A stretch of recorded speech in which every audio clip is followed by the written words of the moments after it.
Good morning, my friends. I'm out on my back porch, and I'm with Jack and Jill. And these Jack and Jill are my waist-high oblong planters. Jack is on this side, Jill is over here, and they were planters, but they never really worked out as planters, so they were turned into worm bins. And they hold probably about maybe 3-4 gallons of probably a liquid. But when I do my castings, I want to get past you here. When I do the casting, I can put them in these coffee containers, these Folger coffee containers, and I actually end up having, let's see, 20 of them, and each one holds somewhere about between maybe 3.5 to 4 pounds of castings in it. So even at 3.5 pounds times 20 gives me 65, 70 pounds. That would be a great for my for all of my planting in the winter. But so whenever I'm doing these, I can probably get maybe 10, 12 of these out of the 2 of them. So 6 of these, it's quite a bit, and that really cleans it out. I've been working more on Jack than Jill. So far I've gotten 4, well actually 3 out of Jack and 1 out of Jill, but I'm just starting to I've got one side done, and I'm kind of moving everybody over here, and I wanted to kind of go through, whoops, excuse me, sorry about that. Did I just caught my foot on you? Whoops, try that one again. There we go. I'll put this back. Hope I didn't shake anybody up too much, but just to move you a little bit closer and aim down and get you there. There you are, you're a little closer. But I took all of this and I moved it over to this side. You can see this side's pretty crumbly, nice amount of finished product, and I will continue going through that.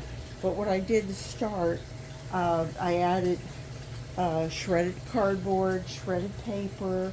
I've got this is some of the overs, and the things that didn't go through the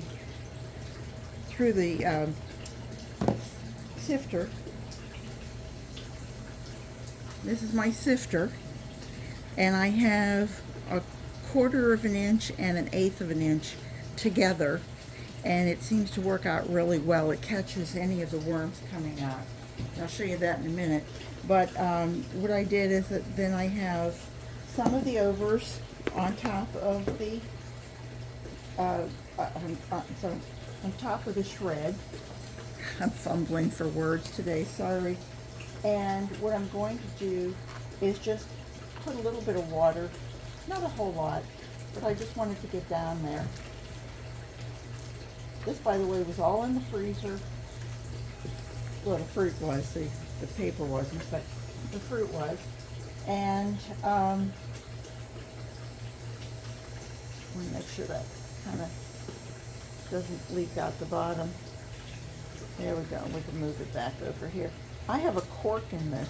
I have an actual cork. And the overs have a lot of worms in them. Some of them have moved where they were supposed to, but some of them were, contrary worms, and they didn't care to do that. So what I'm going to do is I've got the fruit, I've got the some of the familiar soil. I'm going to add some eggshell, because worms do not have teeth. They have a crop and a gizzard, and that's how they take care of their food, is that they get something that's rough, and that way they can grind it in there. It just grinds over and over and over again. And this is oatmeal. things from my pantry that have either expired, or in the case of the oatmeal, I buy a container of oatmeal strictly for the worms,